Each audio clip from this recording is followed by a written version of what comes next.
Good afternoon. Thanks for joining us for today's webinar, Epidemiology and Management of Spring Dead Spot, presented by PBI-Gordon and taught by Jim Kerns, Ph.D. My name's Lisa Wick. I'm the Senior Manager of E-Learning Programs here at GCSAA and today's moderator. Before I turn things over to Jim, a couple of quick housekeeping notes.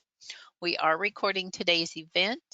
Access to that recording will be sent as part of the follow-up email. Your audio is automatically muted in this system, but we do encourage you to ask questions as we go along. You will see on the GoToWebinar control panel, there's a narrow tab with an orange rectangle at the top and a little raise hand icon at the bottom. So you can raise your hand and we can unmute you at an appropriate time.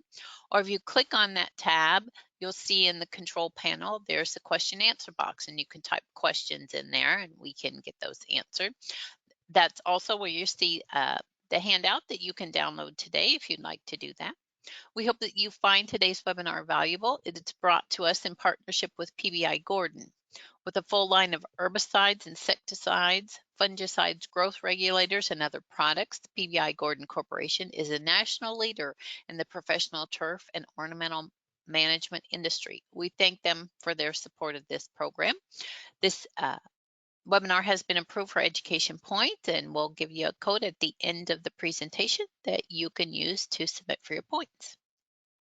Jim Kerns, Ph.D., is an associate professor and extension specialist in the Department of Plant Pathology at North Carolina State University.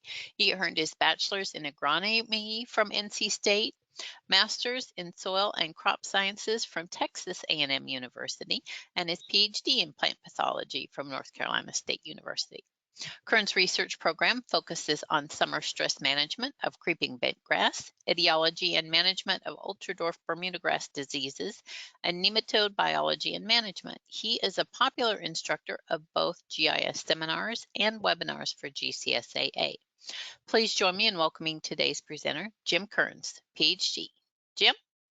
Thank you, Lisa. Well, good afternoon, everybody. It's a pleasure to be here again. Thank you to, of course, Golf Course Superintendents of America for doing these, and PBI-Gordon for helping to support. And without further ado, we'll get into the management of spring dead spot here. So this will be a little bit interesting topic because the way we're going to start this is to go over some of the biology of this disease, some of the current knowledge of epidemiology, and then finish, of course, with some of the key things on management. So spring dead spot really is the most severe disease of hybrid bermudagrass in transition zone climates. And this is going to be really important as I talk to you more about this, but it is really only problematic on bermudagrass when it goes dormant, okay?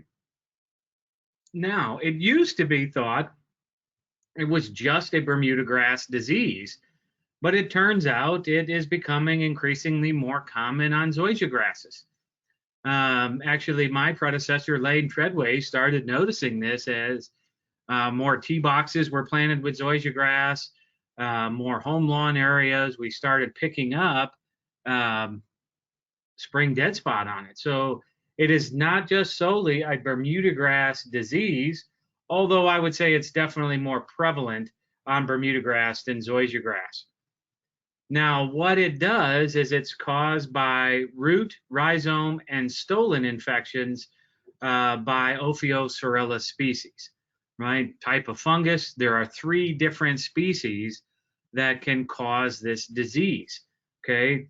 And 2 which are most prevalent in the United States. Now, as these fungi colonize the turf, right, it predisposes that turf to freezing injury. So the severity of the disease really does depend on the severity of winter. That we see this a lot in our work, that there are some winters where when we're looking at management trials, for example, for spring dead spot, the disease is not very severe.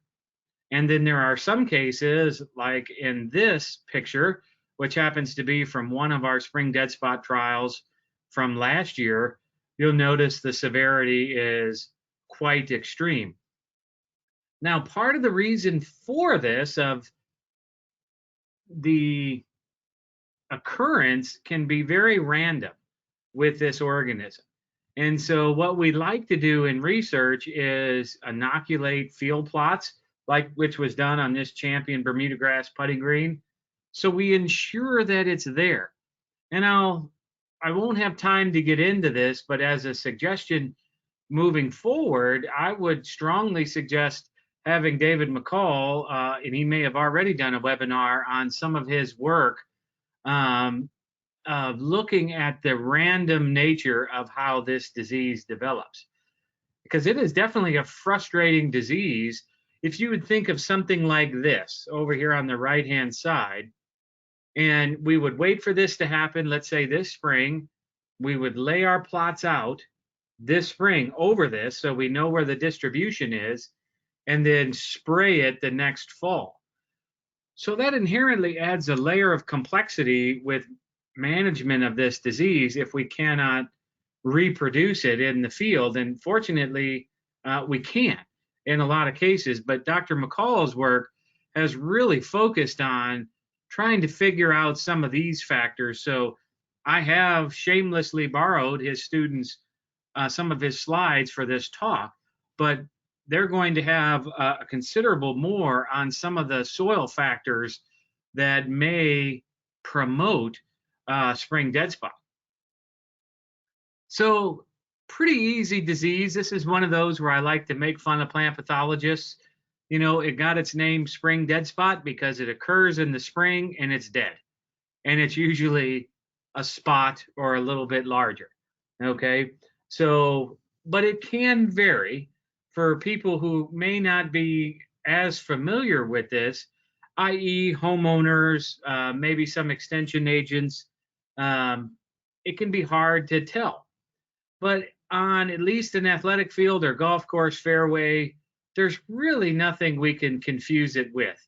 There are patches that range in size anywhere from 6 to upwards. I've seen some as big as 24 inches in diameter, and the turf is really just completely dead. I think you can see here on this athletic field, they're sunken even in a lot of respects. So pretty easy to diagnose it on Bermuda grass and in some cases zoysia grasses that are mowed above 1/4 inch. But on putting greens, if you look here, you see these white spots, okay, showing up. You may think of take-all root rot or some other disease on the ultradwarf Bermuda grass, and indeed this was spring dead spot. So the point is, if you're unsure, work with a lab because you can't make an assumption, especially on turf that's more closely mown, right, that it is indeed spring dead spot. Another complicating factor with this disease would be in areas where Bermuda grass goes dormant and potentially it is overseeded, right? Because another disease that we may see about a similar time frame on the overseed is rapid blight. So especially out west. So again, make sure if you're unsure to get it diagnosed.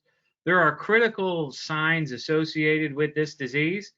If you look at this profile taken from a Bermuda grass putting green, notice the rot here, the stolons, rhizomes, and even some of the root material down here are really completely necrotic. And then as we peel some of these out, and this is what we do in the diagnostic process, notice that we have, and I should have put another picture in here for comparison, but spring dead spot produces these things that are called mycelial plaques. And that's these concentrated spots of its dark mycelium or dark hyphae. Now, this is very different from what we see from take-all root rot. And that's what, we would look at here to make this distinction. Okay, so we really can't, in some cases, make the distinction without getting to a dissecting scope or maybe even a compound scope, right? Really only in fairway or athletic field turf can we make a definitive diagnosis without that. Now, I mentioned here are some images of spring dead spot in zoysia grass. These are various images that I was able to use from Dr. Lane Treadway that he has collected. Notice, primarily on tee boxes, right? But I mean, look at this particular symptom could be confused with something else, right? Or even here, maybe it was large patch that got started and declined. So even if you're managing zoysia grass, don't discount the fact that spring dead spot could be a factor in this particular species. So let's get into when it infects. And this is actually some really cool work that was done by Nathan Walker's group at Oklahoma State, where they specifically looked at the infection of bermudagrass by Ophiosorella herpofrica. Now, I'll come back to this particular species epithet, but this is the predominant species thought to affect bermudagrass in the Midwest. So Kansas, Missouri, Arkansas, Texas, Oklahoma, right, is where most of where herpofrica is thought to originate from. And they did some really elegant research. If you look over here on the right, they were able to take something called green fluorescent protein, which I believe comes from a jellyfish, and they inserted it into the genome of this fungus. And a lot of plant pathologists do this with their pathogens, and it allows us to visually, easily identify when the fungus has infected the plant. And so with this, they were able to determine that the pathogen growth occurs when soil temperatures are primarily below 70 degrees Fahrenheit. And they found the pathogen growth was most active at 62 degrees Fahrenheit. So you see, I think already, some of the recommendations for when we would apply a fungicide, and it comes from work like this. Now, they found that the root and stolon surfaces were colonized by fungal hyphae at these temperatures, and the fungus could directly penetrate root tissue. And it didn't need a specialized structure to do this, okay? The stolons, however, are infected through wounds.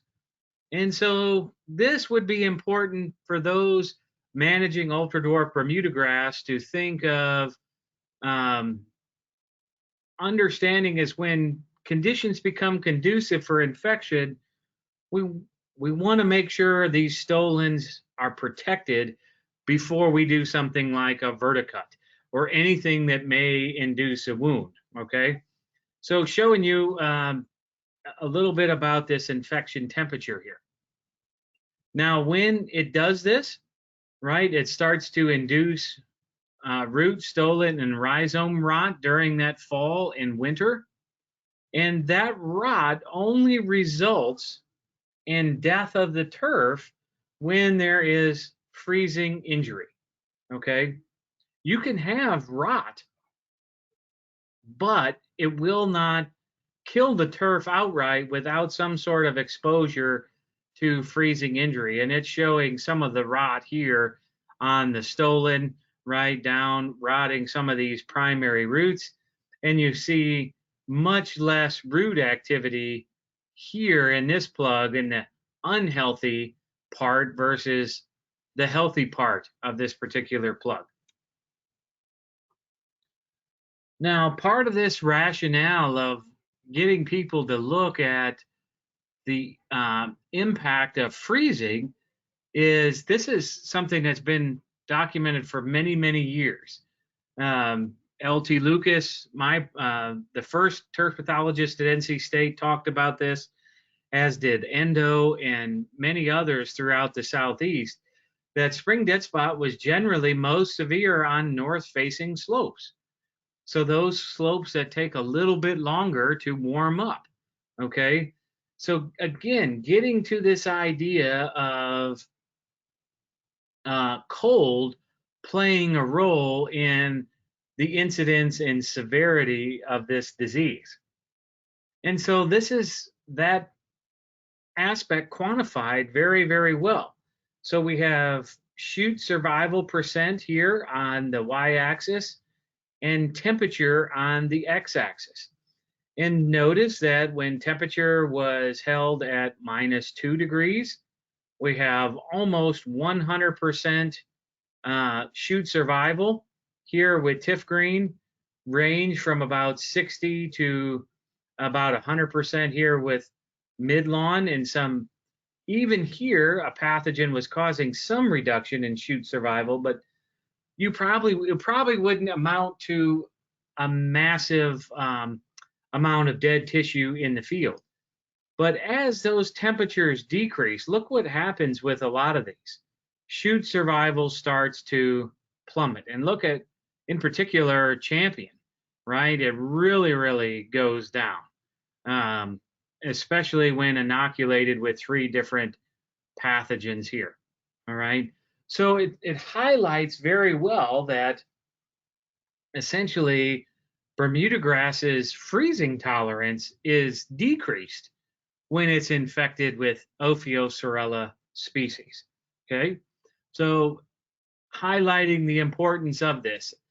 However, what I will say is on putting greens, when you look at these data, you might come to the conclusion that covering would negate this, right? That we would not see this particular effect. Now, let me highlight one difference here is look at this particular isolate here. This happens to be Ophiosorella herpatrica. Notice that it was still very aggressive even at -2 degrees C, so just below freezing, right? And we have seen this in our own work, that we actually have to cover our Champion Bermuda grass putting greens that we do our spring dead spot trials on, or they just die outright in our winter, and we still get amazing spring dead spot pressure. So in other words, there's still enough chilling injury there to induce disease. Hey, Jim, before you go on, Yeah. what do you use to cover those plots? We just use I can't think of the actual name of the cover.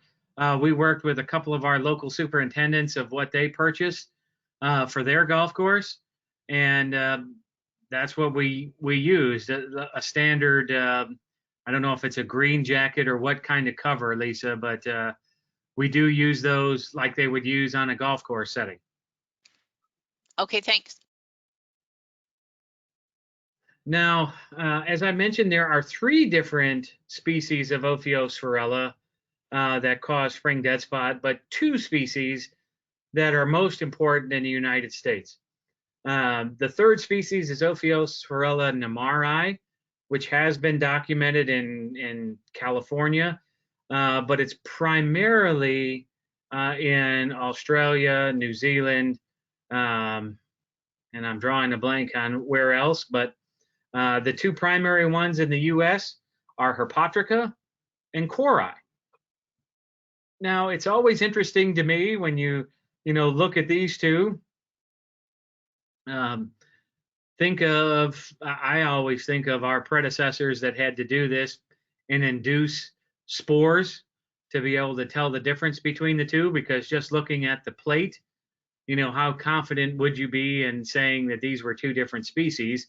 And now we can do this with molecular data relatively quick to tell us what if these 2 are indeed different. But the bigger question is down below. is there a need for differential management of these species? So in other words, do they respond to fungicides similarly? Um, do they respond to nitrogen in the same way? Okay, and these are some of the things we're going to try to address as we go through this. And is one more prevalent in the part of a country or associated more with a particular cultivar of Bermuda grass than another? And then finally, is one more aggressive than the other? And we'll try to address these as we go through these next few slides. So, given that we don't have a ton of time together, I thought this was the best way to summarize a lot of work that various people have done, is what is known about the distribution of species in various areas.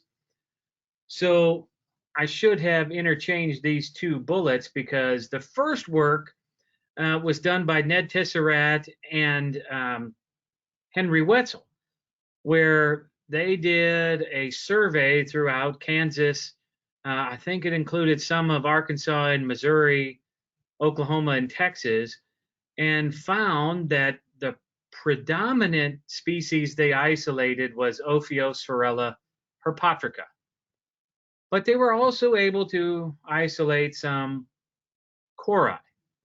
And from that work, they also developed DNA primers to help future researchers identify these pathogens much, much faster than going through and using morphological techniques.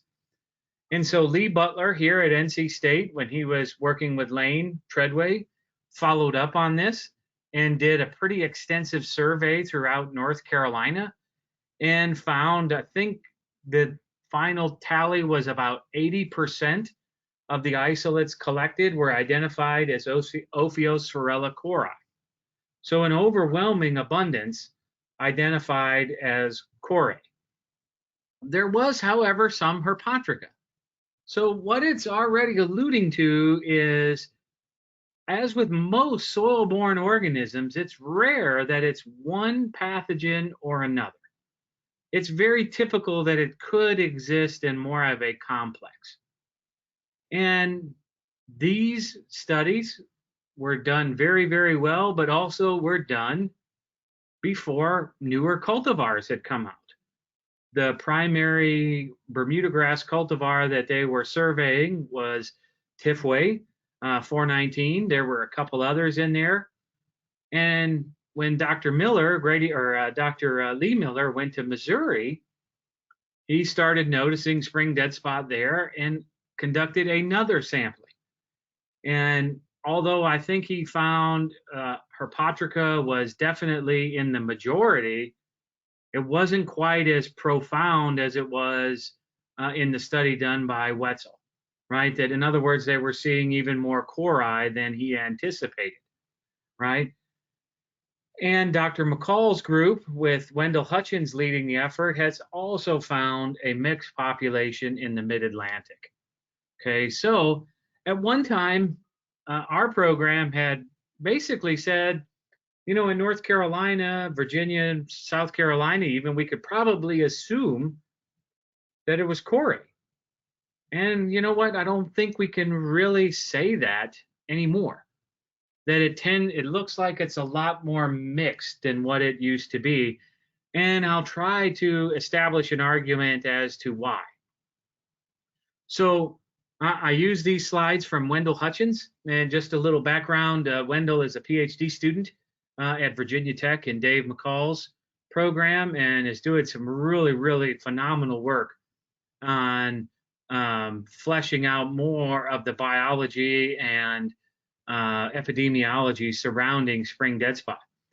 And some of you may have participated in a survey that he sent out via Twitter asking information about this. And it's helping to inform his particular work.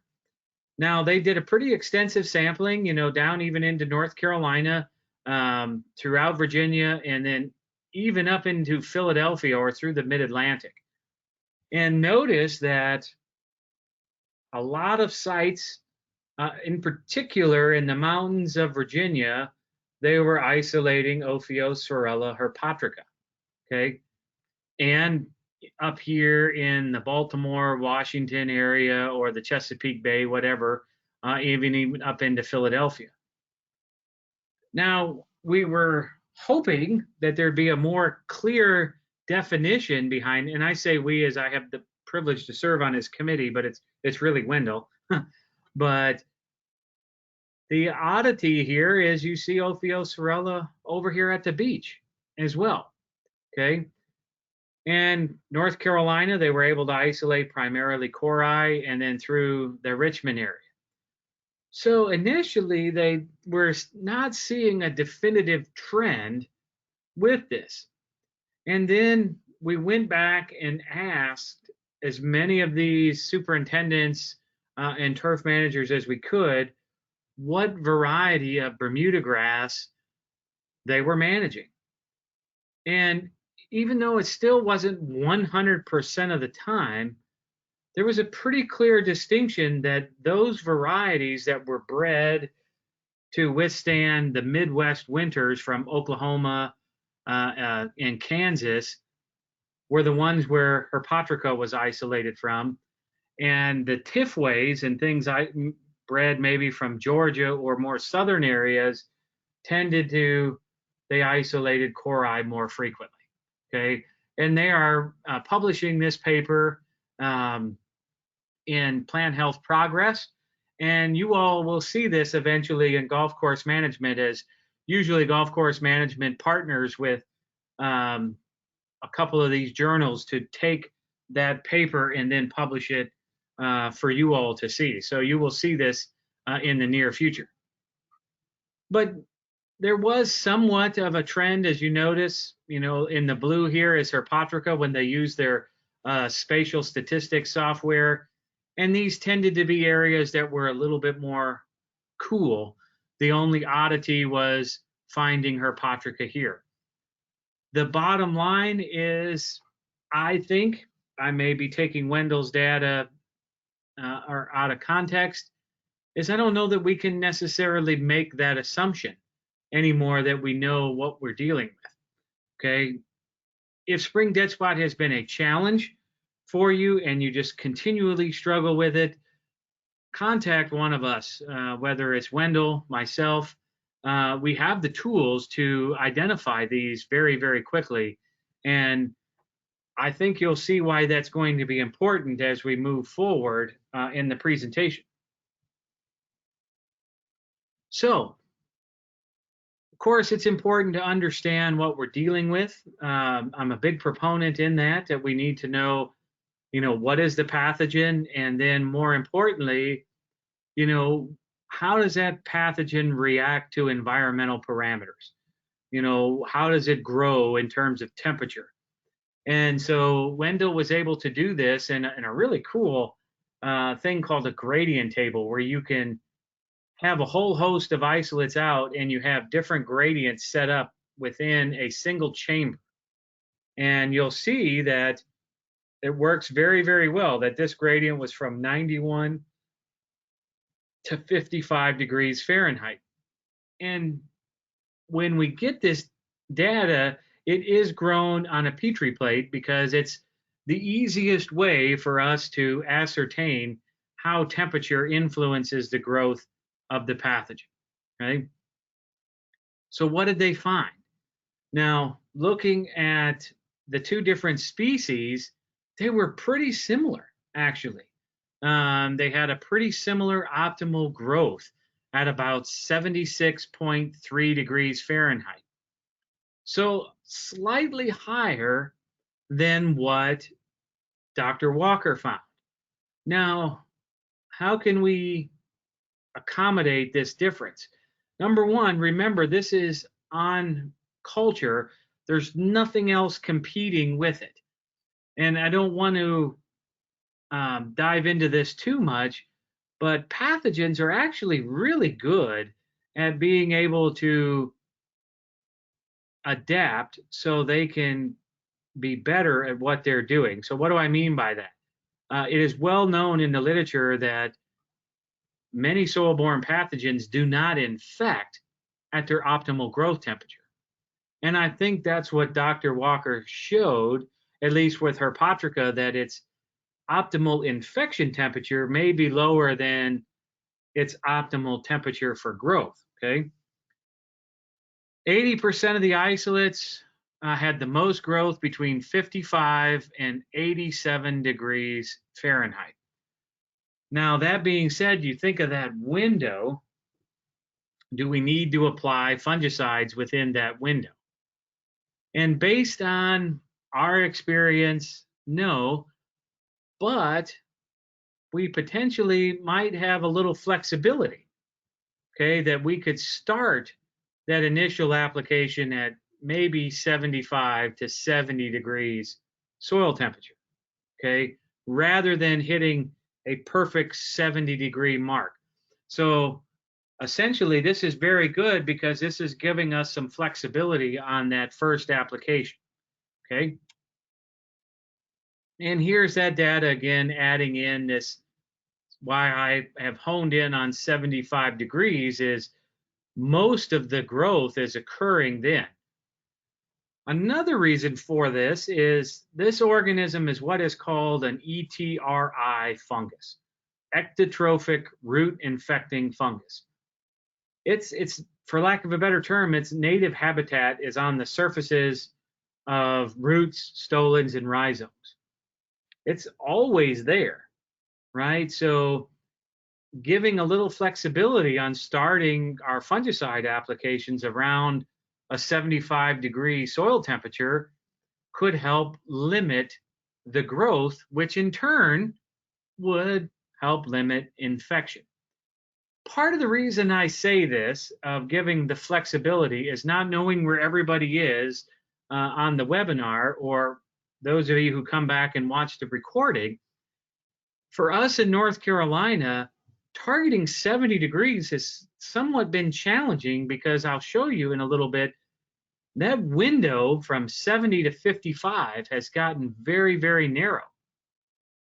And so opening the window a little bit is allowing us for a great deal more flexibility when determining or developing a fungicide program, right? Because for us, our falls have remained relatively warm all the way into October, and then essentially the temperature drops precipitously after that. And so this is highlighting that. This is from 2018, right, of just showing this example very, very well, where I would highlight about a 70-degree window. And notice we really only have, in this case, from October 18th to November 17th. And in that window, the other complicating factor for us is rainfall.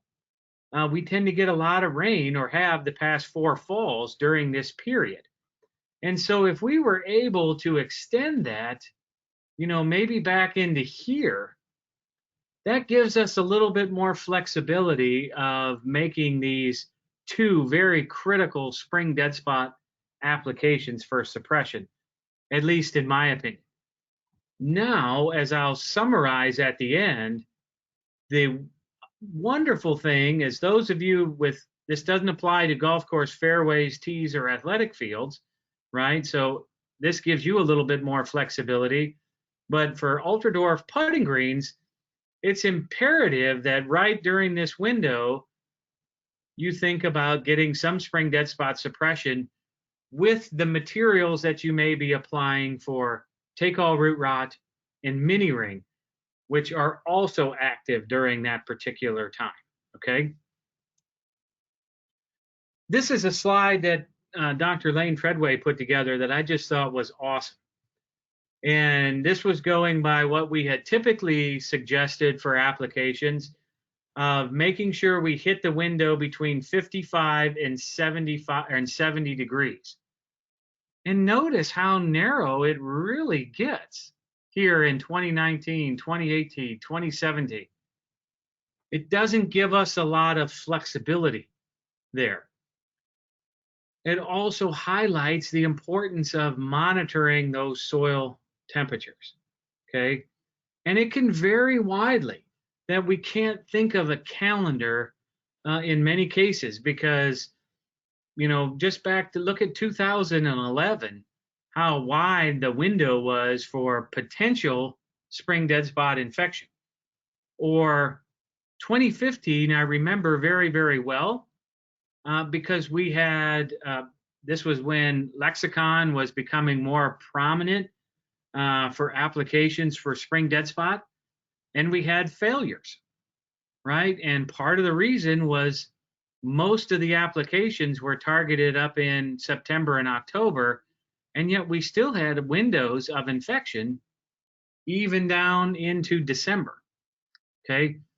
Now, I'm not advocating that we spray all winter long, because if we target it correctly, right, and hitting that 75 to 70 degree initial window and coming back anywhere from 14 to 28 days later, depending on the soil temperature, can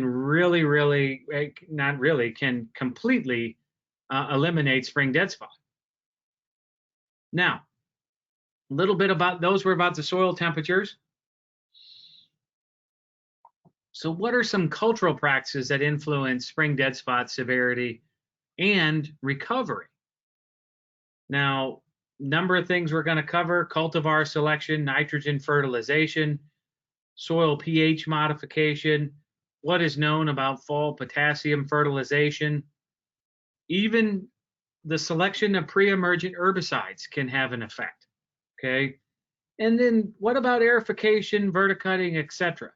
Now, I'm going to talk more about this in terms of recovery, but notice that in season cultivation, look at how little spring dead spot was here on this athletic field compared to over here, where it's probably not being top dressed, where it's probably not aerified as routinely, and look at the effect that it has, showing that increase in thatch buildup, which is likely occurring, increase in compaction, probably less nutrition, is definitely making spring dead spot more severe here. We do know that cultivars vary in their resistance to spring dead spot or Ophiosphorella. In this case, there's a difference between 419 and TIF Sport, okay? And from that same work of Dr. Walker, they were able to show that there was differential colonization of root tissue of 419 versus something like midlawn. Okay, so maybe even more of a story there than just midlawn being a more cold tolerant variety. There is some sort of partial resistance there. Okay, so showing you there are differences amongst cultivars. What I would advocate is go through, if you're thinking of a renovation, and remember, the ultradwarf bermudagrasses aren't always in the NTEP database, but if you're looking for renovations of athletic fields, fairways, whatever it might be, to go in and look. And here's an example of percent winter kill rating, so giving you an idea of what are the more cold tolerant ones. And you see things like Patriot, Tahoma, Latitude 36 in some locations. Here's a TIF Tough here, kind of in the middle. But notice TIF Way tends to be up near the top along with Celebration. That could correspond with more spring dead spot, okay? Some data that was collected in Knoxville, Tennessee, where they did have spring dead spot develop. Notice in this location, they had no spring dead spot on Patriot, Latitude 36, or Northbridge, okay? That doesn't mean it will not get the disease, okay? Because Wendell and Dave McCall have been able to isolate spring dead spot pathogens from these now. The other aspect to consider is it just may delay the development of spring dead spot, okay? Root diseases, they have one infection cycle usually per year, or in other words, they're called monocyclic, but they also build over years. that they get more and more severe if we miss controlling them, right, each year. And they get to a point to where if there's partial resistance here, that it will break down eventually, okay? But showing you that there's something here. There is something maybe even above and beyond just the cold tolerance from some of Dr. Walker's work.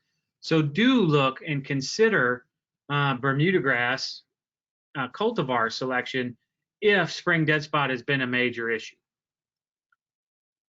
Now, looking at some of the past research for fertility, there's a lot out there, and dates back to L.T. Lucas, where they thought that excessive nitrogen during the summer months would stimulate disease development. They were able to observe that in some of their trials. They were able to see that applications of potassium in the fall prior to dormancy seemed to increase bermudagrass cold tolerance and thus resulted in less spring dead spot severity. Okay.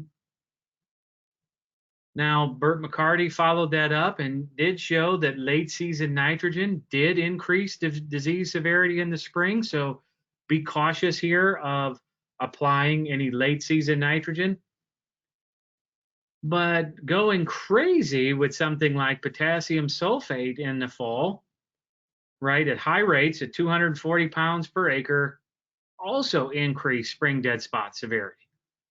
So in other words, I think there are some things that have become lore with this disease, and it's not definitive. And Dave McCall and Wendell are looking at this more, and I think we're going to see even more and more research along these lines to help us manage spring dead spot. Now, where could this have an effect, right? And I'm setting the groundwork for how does nitrogen influence, or nitrogen source potentially influence a pathogen like this. So this is work that was done back at Rutgers, where they looked at the influence of nitrogen source on take-all of creeping bentgrass. And notice they had far less injury with things like ammonium sulfate, ammonium chloride, or urea, right, than they did with either sulfur by itself, right? And the idea behind this is that when ammonium comes from the soil to the root, right, it is actively taken across the membrane and the root spits out a hydrogen proton, okay, that in turn reduces the pH right here, versus something like a nitrate source, which may increase this rhizosphere pH, all right? And some of the mechanisms behind this have to do with this soil pH, right? That these ETRI fungi are really good at sequestering manganese on the root surface. So if you look at this colonization here of this stolon, right, is this fungus basically keeping manganese away from the plant?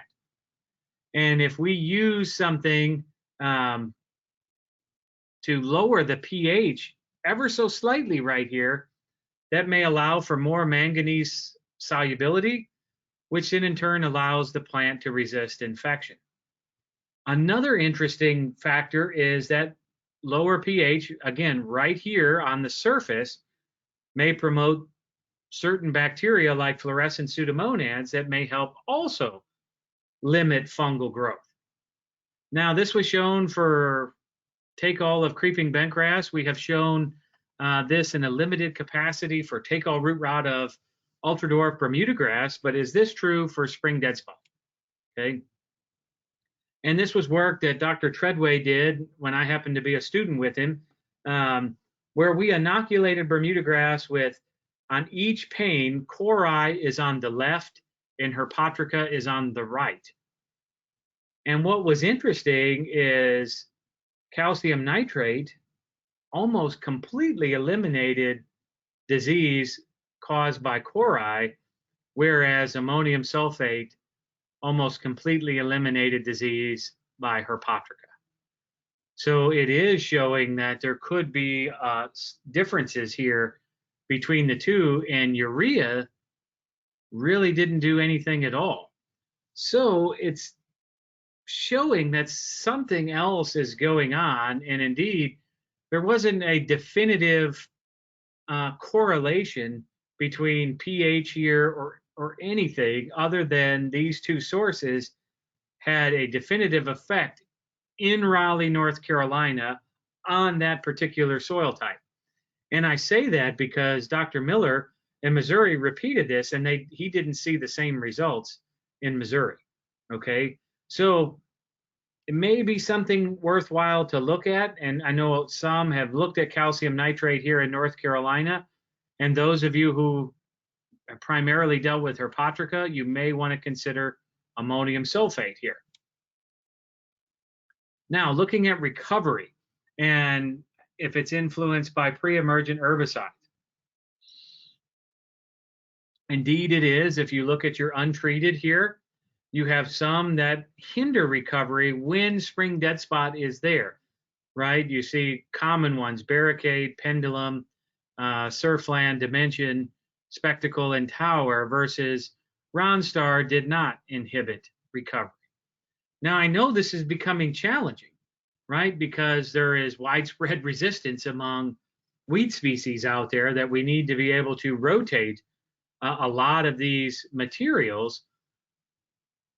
So understanding that, it's going to be imperative to ensure that if you've dealt with spring dead spot, to implement in-season management as far as cultural practices and develop a really strong fungicide program if that's feasible within the budget, because as you know, most of the weed scientists now are not recommending a single pre-emergent application anymore, even though likely why certain ones were very popular in our region because they didn't impair recovery. As I mentioned, I love these photos at athletic field facilities where the field itself is maintained with top dressing, fertility, and aerification, and then other areas are not. You see a lot more spring dead spots. So don't discount what you all may be doing in terms of those important cultivation methods. We do see spring dead spot being more severe as that organic layer or thatch builds up. So continually limiting that is very, very important. Now, I want to briefly go through some of this work that Wendell has done on recovery, because I think it's very interesting that they didn't find any differences in 2019, but where in 2020 they did, that especially people like to go out and verticut, and they found that it impaired recovery, right? So in other words, it's too injurious to the plant to help with recovery in this particular case. It makes sense what they found, that if we fertilize, recovery is enhanced. I think that makes total sense for everybody, but it really shows in this next figure what is most important, where they used a factorial, really looking at fertilizer, verticutting, aerification, and then a combination of fertilizer in those cultural practices. And when you look at this, in each and every case, nothing was better than the fertility alone. So it really highlights the importance, if you do have spring dead spot development, getting in and growing the plant back with the fertility. And from his work, avoiding some of the cultural practices alone, especially verticutting in this particular case. Just showing you the photos here of, look at how good urea had bounced back from the verticut, no different than the non-treated control, and just a solid tine aerification by itself, okay? Now, let's finish this up with fungicides, right? At one time, it was a dire situation for spring dead spot, and then some of the SDHIs were released.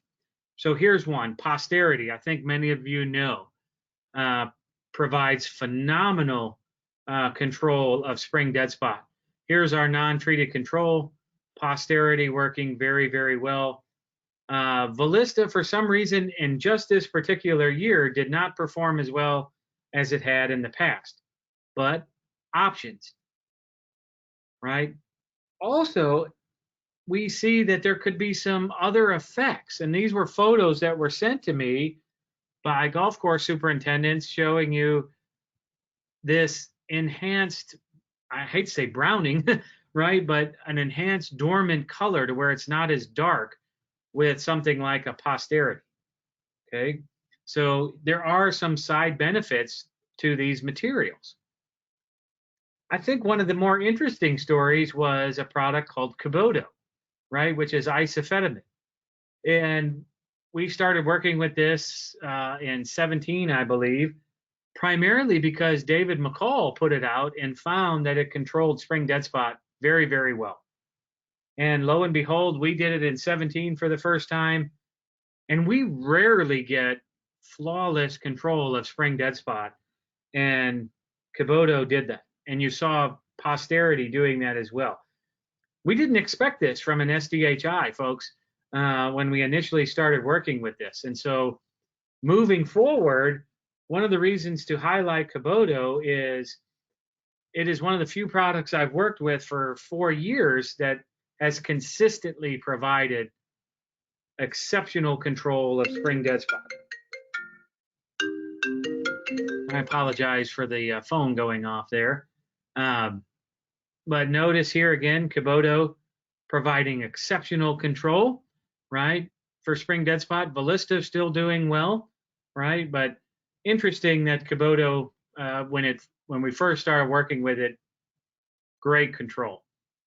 Now, I don't mean to, some of these I'm going to zip through because it's really telling the same story. Kubota, flawless control, Posterity giving us great control. And then lo and behold, a new DMI came out called Maxtima, also providing phenomenal control of spring dead spot. So it's really interesting that at one time it was just Rubigan, right? Or even way back when it was just Benamil that provided spring dead spot control. But now we have really an arsenal of products that give us control, okay? The one thing I want to highlight is all of our trials were irrigated in with 1/8 of an inch of water. Very, very important that I highlight that because these are not effective if we are not able to water them in immediately, okay? Showing you photos here. Once again, Posterity, phenomenal. Maxtima, phenomenal. Kubota, phenomenal. Navicon, phenomenal. So went from dire straits of not having many materials to now having a lot of these new SDHIs provide exceptional control. Once again, Kubota, great control here. If you don't believe the pressure, we get exceptional pressure on our green. And here's Kubota, and then a mixture of Kubota and Tekken to try to enhance some of the control spectrum with the material if we're looking at ultradwarf bermudagrass putting greens, right?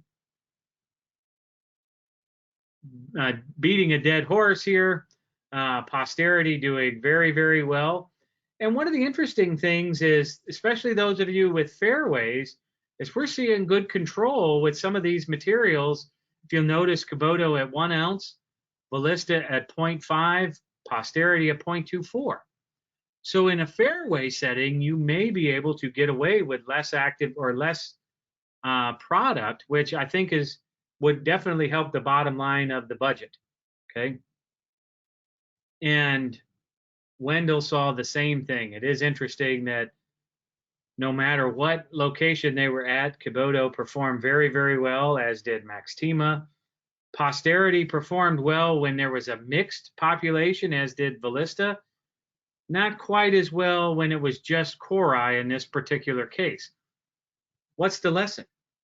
The lesson here is it may not perform well in different locations, right? Every location is going to be somewhat different. right? So if you have struggled with spring dead spot, then, couple the ones that have performed well regardless of the population is Kubota or Maxtima in this particular case. And that's backed up by sensitivity data that, running short on time, we don't have the chance to get into. To remember, though, targeting soil temperatures, folks, that we want to target somewhere around a 75 to 70 degree soil temperature in the fall of the year, and make the last application before soil temperatures decline past 55 degrees in the fall of the year. Okay. Skip that. And it's really important for the timing, because if we look at Rubigan, one of the reasons why it was flawless was it was a really high rate, and the half-life was quite a bit longer than a lot of these new materials that we're using to control spring dead spot. Okay.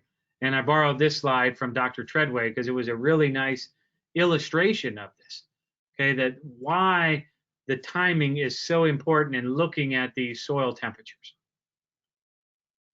Finally, I just want to reiterate this idea of post-application irrigation, that this is creeping bentgrass inoculated with summer patch. Here's non-inoculated, and targeting really 1/8 of an inch of post-application irrigation is really important to get optimal control.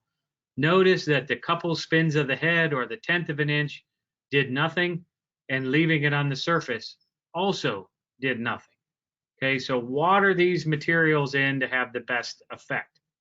Okay, wetting agents or soil surfactants can also help, is what we had found. So if you are able to do this, this could help promote a little bit more downward movement of the fungicide, but it will not promote loss in terms of leaching, is what we found. And then finally, another aspect of organic matter management is we found that organic matter acts as a very nice binder of fungicides. So limiting that organic matter is going to help, we think, the efficacy of fungicides. And that's what these data are showing here, that more fungicide is needed when more organic matter is added into the system. Now, you may be looking at this and say that's pretty low, but that's added into an auger Petri plate.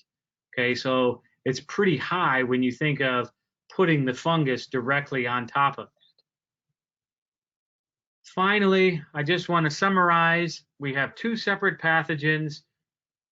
Infection is occurring when temperatures are between 75 and 55 degrees. A number of fungicides are effective. Water those in immediately.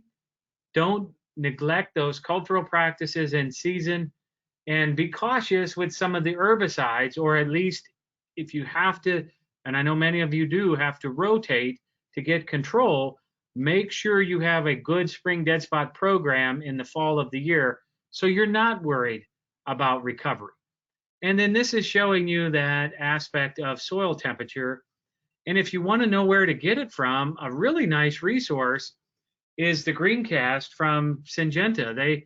We have found that their predicted soil temperature is very, very close to what we observe at Lake Wheeler. So with that, thank you to all the funding sources, the Rounds for Research in particular, for helping with a lot of this particular work, the United States Golf Association, and if there are any questions, I'd be happy to take them. Excellent. Thank you so much for presenting today, Jim. We appreciate that. If anybody has questions that they want to ask, now's the time. You can raise your hand, or you can type those into the question answer box. PBI-Gordon, we thank. They have arranged for education points for this event. And so the code that you will need on the GCSA website is 999-237-03-31345. And the form the 999 populates. So just know that. Some people have had some trouble with that little bit of a change. If you're listening to the recording on this, put the date that you listened rather than today's date of this original presentation.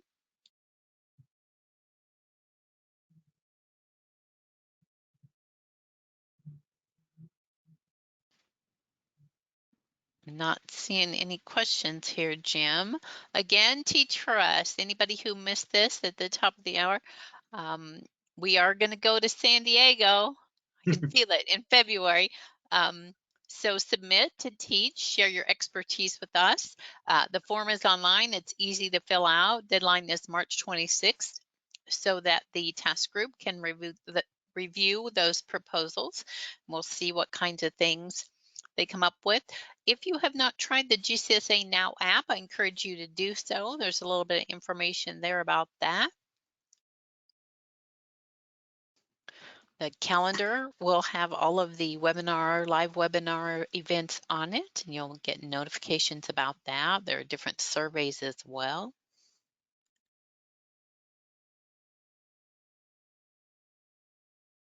Well, I guess not seeing any questions. Nobody's asking questions today, Jim. I guess they got their questions answered during your presentation, right?